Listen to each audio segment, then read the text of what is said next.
Hello everyone, कैसे हैं आप सभी लोग। मैं हूं विवेक फ्रॉम फिनटेक्स प्रो, जहां पर हम बात करते हैं फाइनेंस एंड टैक्सेशन की। एंड आज के सेशन में हम डिस्कस करने वाले हैं जीएसटी प्रैक्टिशनर के बारे में। जीएसटी प्रैक्टिशनर कौन होता है, उसके एग्जाम्स कब होते हैं, किस तरीके से होते हैं, काफी टाइम से एग्जाम्स नहीं हो रहे हैं, उसका रीजन क्या है और क्या नियर फ्यूचर के अंदर जीएसटीपी के एग्जाम हो सकते हैं। सारी चीजों को डिटेल में डिस्कस करेंगे। जीएसटी के अंदर क्या प्रोविजंस है, जीएसटीपी क्या क्या काम कर सकता है अपने क्लाइंट्स के बिहाफ पे, सारी चीजें बिल्कुल ही डिटेल में डिस्कस करेंगे। और इस सेशन को लास्ट तक देखिएगा, बहुत सारी चीजें मैं डिस्कस करने वाला हूं क्योंकि काफी ज्यादा क्वेरीज आती हैं जीएसटी प्रैक्टिशनर को रिलेटेड, जीएसटी प्रैक्टिशनर के एग्जाम्स को रिलेटेड। वो सब भी आज के सेशन में हम क्लियर करने वाले हैं। विदाउट एनी फर्दर डू सीधा स्क्रीन पर चलते हैं, स्टार्ट करते हैं आज के सेशन को। So guys, we are on the screen now. अपने टॉपिक पर चलने से पहले बताना चाहूंगा, हमारा practical course in GST, ITR and TDS है, जहां पर जीएसटी, इनकम टैक्स और टीडीएस आप प्रैक्टिकल मैनर में डिटेल में सीख सकते हैं। 200 आवर का एक कॉम्प्रिहेंसिव कोर्स है जो कि बजट 2023 की अपडेट्स के साथ में आपको मिलता है। इसकी कोर्स फी 1 मार्च से इंक्रीज होने वाली है। सो अगर आप इंटरेस्टेड है जरूर कंसिडर कर सकते हैं इस कोर्स में एनरोल करना। नीचे डिस्क्रिप्शन में आपको इसका लिंक मिल जाएगा। चलिए सर, अब चलते हैं, समझते हैं जीएसटीपी के बारे में। कौन होता है जीएसटीपी? मतलब प्रैक्टिशनर। जीएसटी प्रैक्टिशनर को जीएसटीपी बोला जाता है शॉर्ट फॉर्म में। सबसे पहले आपको कुछ प्रोविजंस में बताना चाहूंगा, कुछ रूल्स बताना चाहूंगा जीएसटी प्रैक्टिशनर से रिलेटेड जो कि जीएसटी एक्ट के अंदर दिए हुए हैं। देखिए, जीएसटी पहली बात तो प्रैक्टिशनर का मतलब क्या होता है। जब भी आप कोई प्रोफेशनल सर्विसेज देते हैं, जैसे आप टैक्सेशन का काम करते हैं, चाहे वो इनकम टैक्स है, जीएसटी है, कस्टम है, एक्साइज है, वैट है, जब इसमें आप कंसल्टेंसी देते हैं तो इसको बोलते हैं प्रैक्टिस करना। तो दिस इज अ प्रैक्टिस। तो जो जीएसटी प्रैक्टिशनर का मतलब होता है वो पर्सन जो कि जीएसटी से रिलेटेड सर्विसेज दे सके अपने क्लाइंट को। तो सर, क्या हम बिना, सबसे इंपॉर्टेंट क्वेश्चन सबसे पहले सुन लो, क्या हम बिना जीएसटीपी के सर्टिफिकेट के क्लाइंट को कंसल्ट या गाइड नहीं कर सकते? बिल्कुल भी ऐसा नहीं है। ऐसा नहीं है कि बिना जीएसटीपी के आप किसी को गाइड नहीं। देखो, मैं आपको जो चीज़ है ना वो एक्चुअल में बताने वाला हूँ। देखिए, जीएसटीपी आपके पास नहीं है तो क्या आप क्लाइंट को गाइड नहीं कर सकते? मार्केट में इतने सारे प्रोफेशनल्स हैं, टैक्स प्रोफेशनल्स हैं जो कि काम करते हैं, क्लाइंट को गाइड करते हैं, कंसल्ट करते हैं। तो क्या सबके पास जीएसटीपी है? जीएसटीपी तो 2019 के अंदर खाली एग्जाम्स हुआ था, उसके बाद तो जीएसटीपी के एग्जाम्स भी नहीं हुए हैं। जीएसटी के साथ साथ अगर आप इनकम टैक्स के बारे में बात करेंगे तो इनकम टैक्स में भी एक टीआरपी होता है, टैक्स रिटर्न प्रिपेयर करके बोलते हैं उसको। कितने लोगों ने वो किया होगा या कितने लोगों के पास उसका सर्टिफिकेट होगा, लेकिन उसके बाद भी लोग प्रैक्टिस करते हैं। तो पहली चीज तो ये है कि कॉन्स्टिट्यूशन ऑफ इंडिया हमको राइट देता है कि आप जो है कोई भी प्रैक्टिस प्रोफेशन जो है उसको फ्रीली जो है कोई भी प्रोफेशन कर सकते हैं, कोई भी बिजनेस कर सकते हैं, उस पर कोई रिस्ट्रिक्शन नहीं लगा सकता है। फिर सर, बेनिफिट क्या हुआ जीएसटीपी का? मतलब what is the advantage of GSTP अगर हम ये लेते हैं तो जीएसटीपी के बेसिकली सीजीएसटी एक्ट के अंदर, इसके रूल्स के अंदर डिफाइन किया हुआ है एक पर्सन को जो कि रिस्पॉन्सिबल है ये सारे काम करने के लिए, जो कि ये सभी काम को कर सकता है क्लाइंट के बिहाफ पे। अगर देखिए, बिना जीएसटीपी के आप काम करोगे तब भी आप काम कर सकते हो, आप तब भी कंसल्ट कर सकते हो, लेकिन जब रिटर्न फाइलिंग की बात आती है तो रिटर्न फाइलिंग आप नहीं करते हो। कोई भी रिटर्न आप फाइल करते हो, आपने क्लाइंट से आईडी पासवर्ड लिया, उसको लॉगिन किया, क्या ये एप्रोप्रिएट मेथड है? तो कहीं ना कहीं मेरे नज़रिए में ये एप्रोप्रिएट मेथड नहीं होता कि आप किसी और के आईडी पासवर्ड से लॉगिन करेंगे, उसके बाद में उसी से ओटीपी मांगेंगे और साइन करेंगे। तो वहाँ पर जो है थोड़ा सा एप्रोप्रिएट मेथड नहीं होता। एज अ जीएसटीपी आप क्या कर सकते हो, आप अपने ही पोर्टल पे लॉगिन करना होता है आपको, क्लाइंट आपको ऑथोराइज करेगा और उसके बाद में आप क्लाइंट के बिहाफ पर अपने ही पोर्टल में रिटर्न फाइल करेंगे। बहुत ही अच्छा कंसेप्ट था जीएसटीपी का जो जीएसटी में आया, बट 2019 में इसके एग्जाम्स, उसके बाद 2019 में लास्ट एग्जाम हुए थे, उसके बाद इसके एग्जाम्स नहीं हुए। सर, ये एग्जाम क्या होता है, पूरा प्रोसेस क्या होता है, एक बार यहाँ पे रूल समझ लेते हैं कि जीएसटीपी क्या क्या काम कर सकता है, कौन बन सकता है, किस तरीके से उसमें क्या क्या सिलेबस होता है, सारी चीजें डिटेल में समझाऊंगा। वीडियो को लास्ट तक देखिएगा, आप जीएसटीपी के बारे में सब कुछ समझ चुके होंगे। और उसके एग्जाम अभी तो नहीं हो रहे हैं, बट क्या फ्यूचर में एग्जाम हो सकते हैं? बिल्कुल हो सकते हैं, वो भी चीजें आपके साथ में डिस्कस करूंगा। तो वीडियो इंपॉर्टेंट है, लास्ट तक देखिएगा ध्यान से। रूल नंबर 83 हम पढ़ रहे हैं जो कि है सीजीएसटी एक्ट 2017 का, provision related to goods and service tax practitioner के बारे में यहां पे बताया हुआ है। एक एप्लीकेशन आपको फाइल करनी है। सो जीएसटी पीसीटी 01 बहुत ही सिंपल सा फॉर्म होता है, आपको अपनी बेसिक डिटेल्स यहाँ पर देनी होती है एंड वो बेसिक डिटेल फिल्म करके जो है आप यहाँ पर अप्लाई कर सकते हैं। थोड़ी देर में मैं आपको दिखा दूंगा किस तरीके से आपको अप्लाई करना है। May be made electronically GST portal से ये किया जाता है through a common portal either directly or through a facilitating center notified by the Commissioner of Enrollment as Goods and Service Tax Practitioner by any person कौन कौन apply कर सकता है ये देख लीजिए ध्यान से। अ सिटीजन ऑफ इंडिया होना चाहिए, a person of sound mind, तीसरा है non adjudicated as insolvent, insolvent नहीं होना चाहिए वो person, has not been convicted by a competent court, competent court के थ्रू वो कन्विक्टेड नहीं होना चाहिए किसी केस के अंदर, and satisfy any of the following conditions namely, ये तो मैंडेटरी है, ये 4 कंडीशंस तो मैंडेटरी फॉलो होनी चाहिए और नीचे में से कोई एक कंडीशन सेटिस्फाई होनी चाहिए। पहला है that he is a retired officer of commercial tax department of any state government of the central board of indirect taxation and custom, department of revenue, government of India, who during his service under the government had work in post not lower than the rank of group B gazetted officer for a period of not less than 2 years, और that he has enrolled as a sales tax practitioner or tax return preparer under the existing law for a period of not less than 5 years. C है he has passed the exam, he has passed के अंदर फिर आपको दिया हुआ है A है कि वो ग्रेजुएट या फिर पोस्ट ग्रेजुएट डिग्री और its equivalent examination having a degree in commerce, यानी कॉमर्स की आपके पास या तो आपने बैचलर डिग्री हो आपके पास या फिर पोस्ट ग्रेजुएट डिग्री हो आपके पास, मास्टर की डिग्री हो, तो ये दोनों ही डिग्री आपकी कंसिडर की जाएंगी। तो अगर आपने बीकॉम किया हुआ है, देखिए कॉमर्स है तो बीकॉम की हम बात करेंगे या फिर एमकॉम की, दोनों में से आपने अगर कुछ भी किया है तो आप यहाँ पर एलिजिबल है।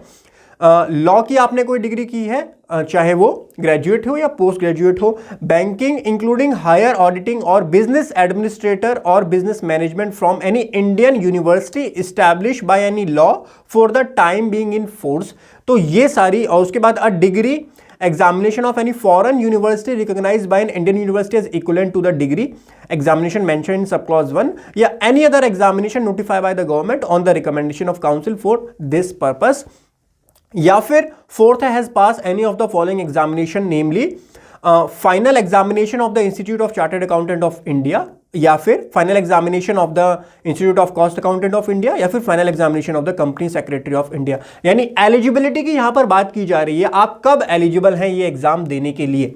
देखिए ऊपर की 4 कंडीशन तो मैंडेटरी हैं कि आप एक सिटीजन ऑफ इंडिया होने चाहिए, साउंड माइंड पर्सन होने चाहिए, इंसॉल्वेंट नहीं होने चाहिए, और कोर्ट ने आपको कन्विक्टेड जो है वो नहीं घोषित किया हो। उसके साथ में इनमें से नीचे में से कोई एक कंडीशन सेटिस्फाई होनी चाहिए, या तो आप CA, CS, CMA होनी चाहिए, मतलब आपने उनके फाइनल एग्जाम को क्लियर किया हो, या फिर आप ग्रेजुएट हो, कॉमर्स से ग्रेजुएट हो या पोस्ट ग्रेजुएट हो, लॉ से ग्रेजुएट या पोस्ट ग्रेजुएट हो, या आपकी यहाँ पर बिजनेस एडमिनिस्ट्रेशन BBA और MBA दोनों यहाँ पर कंसिडर की जाएगी। वो आपका पास है तो आप एलिजिबल हो यहाँ पर एग्जाम देने के लिए, अप्लाई करने के लिए, इस फॉर्म को फाइल करने के लिए।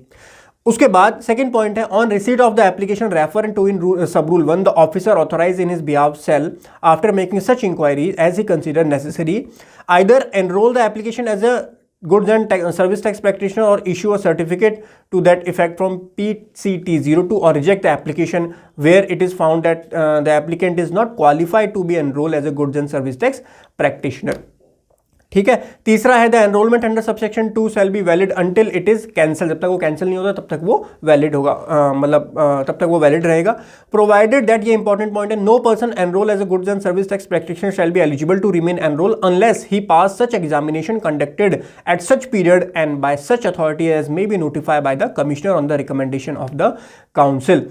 तो दिक्कत बेसिकली पता है क्या है, दिक्कत ये है कि no person shall enrol and goods and services practitioner shall be eligible to remain enrol unless he pass such examination. अब यहां पर एग्जामिनेशन की बात की गई है, conducted at such period and by such authority as may be notified by the commissioner on the recommendation of the council. Examination की बात यहां पर की हुई है और एग्जामिनेशन के लिए हमारे पास एक सेपरेट सेशन है, रूल नंबर 83A है, जहां पर हम एग्जामिनेशन के बारे में डिटेल में पढ़ेंगे। तो वो एग्जामिनेशन के बारे में बताया जाएगा, एग्जामिनेशन किस तरीके से होगा। आपको वेबसाइट दिखा देता हूं। एग्जामिनेशन जो कंडक्ट करती है वो national academy of custom indirect taxation and narcotics की ये वेबसाइट है। यहाँ पे आपको रजिस्टर करना होता है और जो इनकी ब्रांचेज होती हैं वहाँ पर जाकर के आपको एग्जाम देना होता है। ऑनलाइन एग्जाम होता है, MCQ क्वेश्चन होते हैं, 200 मार्क्स का क्वेश्चन पेपर होता है, उसमें से 100 मार्क्स आपको अचीव करने होते हैं, मतलब 50% मार्किंग आपको चाहिए GSTP लेने के लिए। खैर मैंने आपको सारी चीज़ें तो बताई दी, सिलेबस रह गया वो भी बता दूंगा अभी थोड़ी देर में। पहले समझ लो क्या होता है ये कंसेप्ट, और ये काफ़ी टाइम से हो नहीं रहा, तो उसका भी क्या रीज़न है वो भी हम समझेंगे। Provided further that no person to whom the provision of clause B of sub rule 1 apply shall be eligible to remain unless he passes the said examination within a period of 30 month from the appointment date. ये examination पास करना जरूरी है। देखो जब आप exam पास करोगे तभी आपको GSTP मिलता है। If any goods and service tax practitioner is found guilty of misconduct in connection with any proceedings under the act, the authorized officer may, after giving him a notice to show cause in form PCT 03 for such misconduct and after giving him a reasonable opportunity of being heard, by order PCT 04 में direct that he shall henceforth be disqualified under section 48 to furnish as a goods and service tax practitioner. उसके बाद में any person against whom an order under sub rule 4 is made within 30 days from the date of issuance of such order, appeal to the commissioner against the order. अगर appeal करना चाहता है practitioner तो appeal भी कर सकता है। Any registered person may at his option authorize a goods and service tax practitioner on the common portal in form PCT 05। मैंने आपको बताया था स्टार्टिंग में ही कि एक GST प्रैक्टिशनर क्या क्या काम कर सकता है। तो एक GST प्रैक्टिशनर क्लाइंट के बिहाफ पे क्लाइंट की रिटर्न फाइल कर सकता है। तो एप्रोप्रिएट मेथड यही होता है। हम तो अभी क्या करते हैं, आपने क्लाइंट से आईडी पासवर्ड लिया एंड काम करना स्टार्ट कर दिया, but that is not the appropriate method. But because GSTP के एग्जाम्स ही नहीं हो रहे हैं तो उसकी वजह से ये वाला मेथड फॉलो करना पड़ता है। बट अगर GSTP के अब क्या बेनिफिट थे, काफ़ी अच्छा कंसेप्ट था वैसे, ये कंप्लीटली अच्छी तरीके से अप्लाई नहीं हो पाया ड्यू टू सर्टेन रीजंस, मैं नहीं उस पर कमेंट कर पाऊंगा, बट बहुत ही अच्छा कंसेप्ट है GSTP का।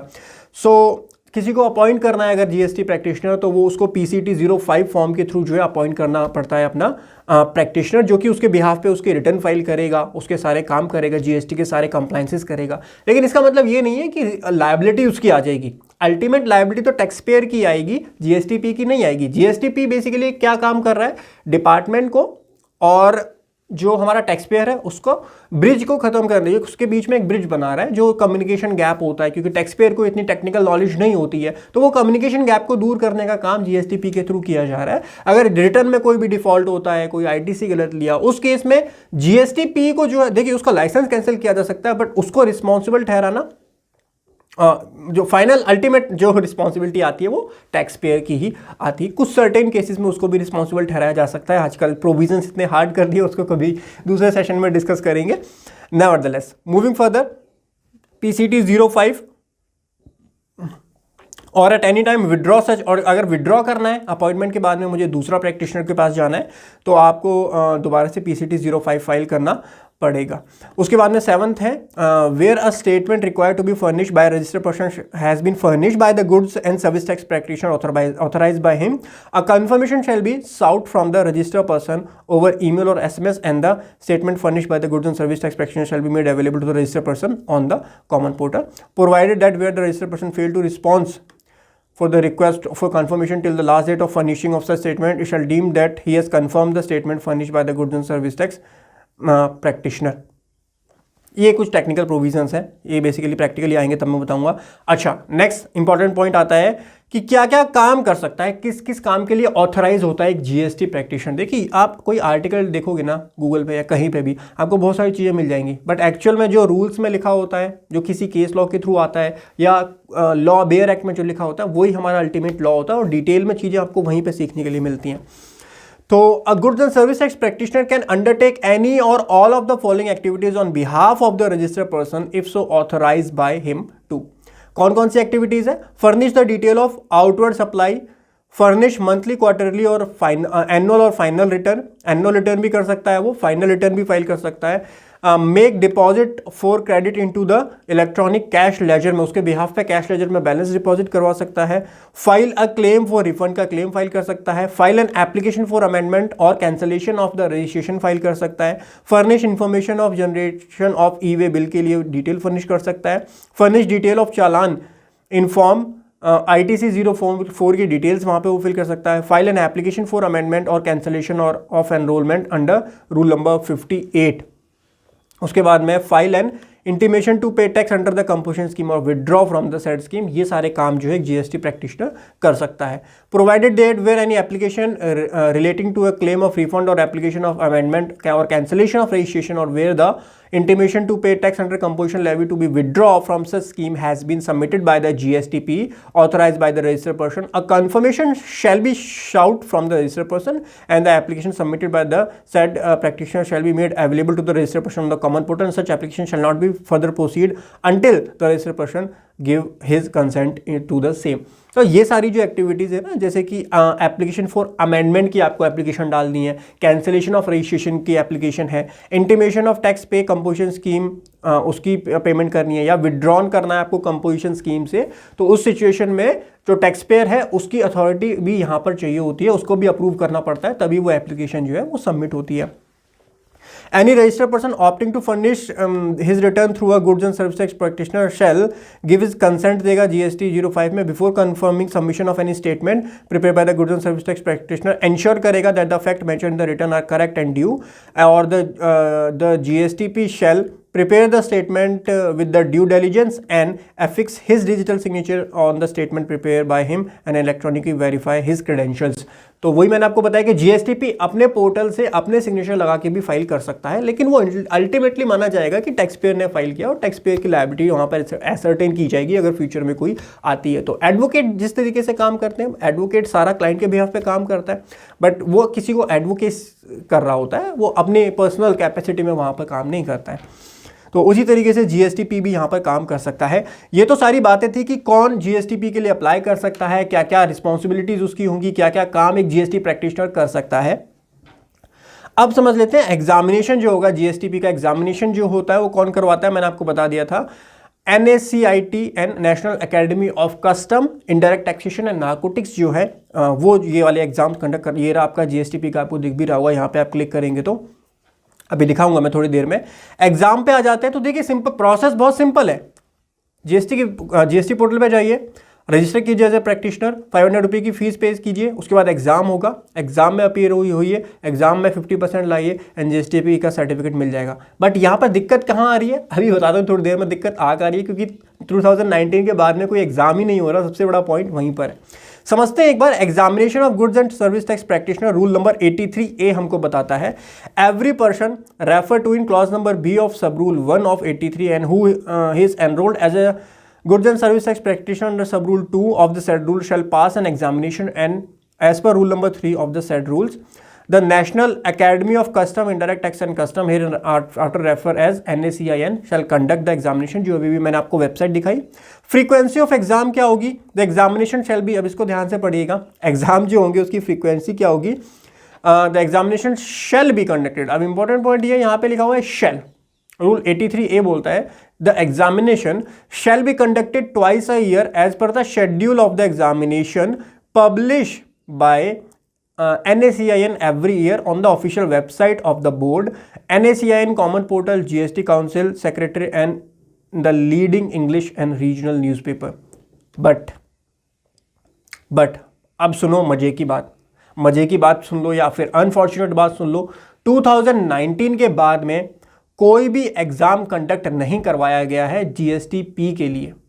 तो क्यों नहीं करवाया गया उस पर मैं डायरेक्टली कमेंट तो नहीं कर पाऊंगा कि क्या रीज़न है एग्जैक्टली कि GSTP के एग्जाम्स नहीं कंडक्ट करवाए जा रहे, क्योंकि टैक्स पेयर का नंबर अगर आप देखोगे GST के अंदर इतना बड़ा नंबर है, और GSTP अगर आप गिनती के उंगली पे गिन लोगे इतने GSTP हैं, तो एग्जाम्स क्यों नहीं कराए जा रहे, रिसोर्सेज की कमी है, क्या इशू है, वो डिपार्टमेंट का पॉइंट है, इसको चेक करना चाहिए. बट मेरे हिसाब से इट्स ऑलमोस्ट 4 ईयर्स हो चुके हैं और अभी तक एग्ज़ाम एक भी कंडक्ट नहीं हुआ है.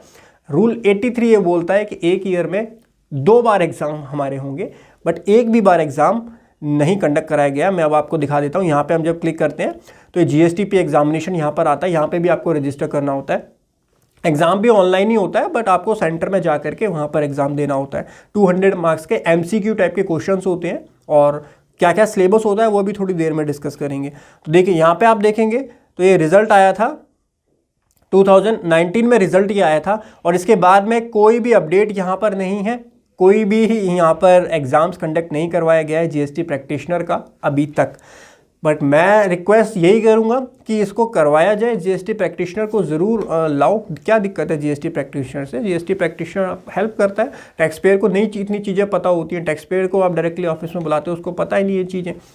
तो जीएसटीपी अगर होंगे तो एक बेटर आप कम्युनिकेट कर पाएंगे बेटर तरीके से। डिपार्टमेंट के लिए भी अच्छा पॉइंट है कि आप जो है क्लाइंट से या टैक्स पेयर से अच्छे से कम्युनिकेट कर पाएंगे, और टैक्स पेयर के लिए भी वो बेनिफिशियल पॉइंट है कि वो जो है अपनी बात सही तरीके से डिपार्टमेंट तक पहुंचा पाएंगे। क्योंकि कोई भी फॉर्म हो, चाहे रजिस्ट्रेशन का फॉर्म हो, शो कॉज नोटिस हो, कोई भी नोटिस हो, उसका रिप्लाई आप एक्सपेक्ट करना कि एक क्लाइंट आपको मतलब टैक्स पेयर आकर के उसका रिप्लाई दे, पॉसिबल नहीं हो पाता है, क्योंकि उसको टेक्निकलिटीज़ नहीं पता होती है, प्रोविजंस की, लॉज की, केस लॉज की, तो वो नहीं समझा पाता है अच्छे से। मूविंग फर्दर, खैर तो ये पॉइंट मैं आपको समझाना चाह रहा था। फ्रीक्वेंसी ऑफ एग्जामिनेशन यहाँ पे दिया हुआ है कि ट्वाइस इन अ ईयर होगा, बट पिछले 4 सालों से एक भी बार नहीं हुआ है, तो वेरी अनफॉर्चुनेट चीज़ है ये पे। उसके बाद 4th नंबर पॉइंट है registration of the examination and payment of a person who is required to pass the examination shall register online on the website specified by NACIN। यहाँ पर रजिस्टर करना होता है, और एग्जाम की भी कुछ फीस होती है, वो आपको पे करनी होती है। उसके बाद में person register for examination shall pay the examination fee as specified by NACIN and the amount for the same and the manner for its payment shall be specified by same for the official website. Examination centre जो होंगे वो across India रहेंगे इसके आपके। Period for passing the examination and number of attempts allow, तो every person refer to in clause B of sub rule 1 of rule 83 and who is enrol as a GSTP under sub rule 2 and is required to pass the examination within a period as specified in the second provision to rule 3 of the said rule. The a person required to pass the examination may avail of any number of attempts, but these attempts shall be within the time period as specified in the clause number 1 के अंदर जो time period define है उसके अंदर ही उसको करना पड़ेगा। Person देखिए कोई दिक्कत नहीं है, अगर आप नहीं क्लियर कर पाते हो दोबारा से आप जो है फॉर्म को फिल कर सकते हो, दोबारा से आप अपीयर हो सकते हो, सिंपल प्रोसेस रहता है, वहाँ कोई टेक्निकलिटी नहीं है। A person shall register and pay the requisite fee every time he need to, fees आपको अगेन दोबारा से पे करनी पड़ेगी, वो तो ऑब्वियस सा पॉइंट है। In case the goods and service tax practitioner having appearing in the examination is prevented from availing one or more attempt due to unforeseen circumstances such as critical illness, accident or natural calamity, he may make the request in the written to the jurisdiction commissioner for granting him one additional attempt for passing the exam within 30 days from the conduct of examination. Normal सा point है ये भी। Nature of examination कैसा होगा आपका? Computer based exam होगा। It shall have 1 question paper consisting multiple choice question. The pattern syllabus annexure A में है, एनेक्चर ए अभी बताऊंगा आपको। क्वालिफाइंग मार्क्स कितना इंपॉर्टेंट है, 50% मार्क्स चाहिए होते हैं, मैंने आपको बता दिया। 200 मार्क्स के क्वेश्चन होते हैं, 100 आपको चाहिए होते हैं वहाँ पर। और गाइडलाइंस जो है वो NACIN वहाँ पर करेगी, वहाँ पे आप भी कोई ये सारी एक्टिविटीज़ नहीं कर सकते, कोई चीटिंग वगैरह। ऑब्वियस से पॉइंट है, वो तो एग्जामिनेशन आपने दिए हैं इतने सारे, पता ही होंगे। डिक्लेरेशन ऑफ रिजल्ट है, हैंडलिंग रिप्रेजेंटेशंस हैं यहाँ पर, पावर टू रिलैक्स है, उसके बाद में एक्सप्लेनेशंस दी हुई हैं। उसके बाद एनेक्चर ए है, ये थोड़ा सा इंपॉर्टेंट है क्योंकि इसमें बताया हुआ है क्या सिलेबस है, pattern and syllabus of examination क्या रहेगा। 2 आवर 30 मिनट्स आपको मिलते हैं, यानी 2.5 आवर आपको मिलता है। 100 number of multiple choice question होते हैं 100, और सॉरी मैंने आपको 200 क्वेश्चन बोले थे शायद। क्वेश्चंस आपके 100 होते हैं, 2-2 मार्क का एक क्वेश्चन होता है, तो टोटल जो मैक्सिमम मार्क्स है 200 मार्क्स होते हैं, जिसमें से आपको कितने मार्क्स अचीव करने होते हैं? 100 मार्क्स अचीव करने होते हैं। नेगेटिव मार्किंग आपकी यहाँ पर नहीं होती है। इंग्लिश और हिंदी 2 लैंग्वेज में आपको ये दिया जाता है। सिलेबस आपका क्या रहता है? आपका CGST act 2017, IGST act 2017, all state goods and service tax 2017। तो स्टेट सेंट्रल आपने पढ़ लिया, तो स्टेट में ज़्यादा कोई एफर्ट करने की जरूरत नहीं है। बहुत माइनर से चेंजेस किसी स्टेट में मिलेंगे, वरना ऑलमोस्ट कॉपी पेस्ट ही होता है, कोई दिक्कत वाली बात नहीं है। द यूनियन UT एक्ट आपका 2017 रहेगा, GST कंपनसेशन एक्ट 2017 रहेगा, central goods and service tax rules 2017, IGST rule 2017 और स्टेट के रूल्स 2017। यहाँ पर फिर सेम है, स्टेट के रूल्स और सेंटर के रूल्स ऑलमोस्ट सिमिलर होते हैं, मैं ये नहीं बोलूँगा बिल्कुल कॉपी पेस्ट होते हैं, ऑलमोस्ट सिमिलर होते हैं, कुछ प्रोविजंस थोड़े बहुत चेंजेस होते रहते हैं। उसके अलावा जितनी भी notification, circular and order issue from time to time under the said act and rules, वो भी आपको पता होने चाहिए। इन सब के बेसिस पे ही आपसे जो है क्वेश्चंस पूछे जाते हैं और आपको 50% मार्क्स यहाँ पर अचीव करने होते हैं। तो मैंने आपको पूरा प्रोसेस एक बार समझा दिया, थ्योरी वाला पार्ट मैंने आपको समझा दिया किस तरीके से होता है। अब चलते हैं प्रैक्टिकल पार्ट के ऊपर, जो कि आपका क्वेश्चन आता है और आप मेरे से हमेशा पूछते हो कि सर GSTP का एग्जाम मुझे देना है, GSTP मुझे बनना है, और एक हमारा कोर्स भी है। क्या सर हमारा कोर्स करके आप हम भी सर्टिफिकेट आपको देते हैं, जो फिनटेक्स प्रो का कोर्स है। देखिए एक प्राइवेट इंस्टीट्यूशन का कोर्स अपनी जगह पे है। और हमारे कोर्स की अगर बात करें तो हमारा कोर्स सर्टिफिकेशन के लिए तो मैं कभी भी आपको नहीं बोलता कि आप रेफर करो। हाँ, नॉलेज के लिए आप पढ़ना चाहते हो तो ज़रूर मेरे कोर्स को रेफर कर सकते हो। यहाँ पर अगर मैं जीएसटीपी की स्पेसिफिकली बात करूँ तो सीजीएसटी एक्ट के अकॉर्डिंग आपको एक सर्टिफिकेट प्रोवाइड किया जाता है, तो वो एज पर लॉ उसकी वैलिडिटी होती है और वहाँ वो लॉ आपको प्रोवाइड करता है कि आप क्लाइंट के बिहाफ पर काम कर सकते हो। तो अगर आपको ये मिल जाता है तो ये तो आपके लिए बहुत बेनिफिशियल पॉइंट है कि आप इसको ले। लेकिन 2019 से मैंने आपको ये पेज दिखाया था, यहाँ पे 2019 की अमेंडमेंट है, उसके बाद कोई यहाँ पर अपडेट नहीं आई कि कब एग्ज़ाम होंगे कब एग्ज़ाम नहीं होंगे। और अगर आपने कोई एप्लीकेशन फाइल की हुई है तो वह एप्लीकेशन आपकी पेंडिंग ही आ रही होगी 3-4 साल से। अगर 3-4 साल के बीच में आपने कोई भी एप्लीकेशन जीएसटीपी की फाइल की है तो पेंडिंग में ही रही होगी, वो अभी तक उसको प्रोसेस नहीं किया गया होगा। मैं आपको दिखा देता हूँ कैसे फाइल करना होता है। बहुत सिंपल प्रोसेस है एप्लीकेशन फाइल करने का। जीएसटीपी पे जाकर के रजिस्टर नाउ पे आप क्लिक करेंगे एंड यहाँ पे आपको अपनी बेसिक डिटेल्स देनी होती है। यहाँ पे सेलेक्ट करना है जीएसटी प्रैक्टिशनर सेलेक्ट करना है आपको। उसके बाद स्टेट सेलेक्ट करना है, कौन से स्टेट में आप रजिस्टर करना चाहते हैं। सो दिल्ली कर लेते हैं। उसके बाद आपका डिस्ट्रिक्ट क्या आएगा, तो नॉर्थ वेस्ट दिल्ली। उसके बाद नेम ऑफ जीएसटी प्रैक्टिशनर, आपको अपना नेम देना है जो कि आपके पैन कार्ड के ऊपर होता है। आपको अपना पैन नंबर देना है, अपने ईमेल आईडी देना है, अपना मोबाइल नंबर देना है और आपको अपना यहाँ ओटीपी डाल करके प्रोसीड करना है। ये डालने के बाद आपसे कुछ बेसिक इन्फॉर्मेशन यहाँ पे पूछी जाती है कि आपके एजुकेशन क्वालिफिकेशन क्या है। जो मैंने आपको क्वालिफिकेशंस बताई थी उसमें से आपको किसी एक पे सेलेक्ट करना है। उसके बाद में बेसिक इन्फॉर्मेशन डालनी होती है। उसके बाद 500 रुपये की फ़ी पेमेंट करनी होती है। उसके बाद में फिर एग्जामिनेशन की बात आती है। बट मत अप्लाई करना अभी, जब तक कोई एग्जाम ही नहीं कंडक्ट होंगे तब तक इसको अप्लाई करने का फायदा नहीं, क्योंकि आपकी एप्लीकेशन प्रोसेस ही नहीं होगी। So thank you so much guys for joining today's session. Have a great time. हंसते रहिए, मुस्कुराते रहिए। Bye bye, take care.